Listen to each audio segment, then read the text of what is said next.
ભગવદ્ ગીતા અધ્યાય 1 કુરુક્ષેત્રની યુદ્ધભૂમિ પર સૈન્ય નિરીક્ષણ. શ્લોક 43.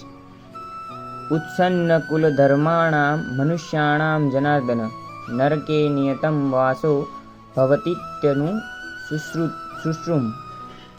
અનુવાદ: હે પ્રજાના પાલનહાર કૃષ્ણ, મેં ગુરુ શિષ્ય પરંપરા દ્વારા સાંભળ્યું છે કે જે લોકો કુળધર્મનો નાશ કરે છે તેઓ સદા નરકમાં વાસ કરે છે. ભાવાર્થ: અર્જુન તેની દલીલનો આધાર પોતાના અનુભવો પર નહીં પરંતુ આચાર્યો પાસેથી તેને જે સાંભળ્યું છે તેની ઉપર રાખે છે. વાસ્તવિક જ્ઞાન પ્રાપ્ત કરવાની આ જ રીત છે. જે વ્યક્તિ પહેલેથી જ તે જ્ઞાનમાં અવસ્થિત થયેલી છે તેની મદદ વિના કોઈ મનુષ્ય વાસ્તવિક જ્ઞાનના અસલ મુદ્દા સુધી પહોંચી શકતો નથી. વર્ણાશ્રમ ધર્મમાં એક એવી પદ્ધતિ હોય છે કે જે અનુસાર મૃત્યુ પૂર્વે મનુષ્યને તેના પાપ કર્મો માટે પ્રાયશ્ચિત કરવું પડે છે. જે મનુષ્ય હંમેશા પાપ કર્મમાં રચોપચો રહે છે તેણે આ પ્રાયશ્ચિત વિધિનો ઉપયોગ કરવો જોઈએ.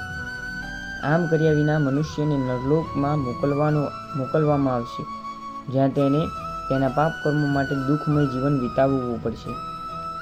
શ્લોક 44. અહો બતઃ મહત પાપમ કર્તુ વ્યવસિતા વયમ યદ રાજ્ય સુખ લોભેન હંતુ ગજન મુદ્યતાઃ.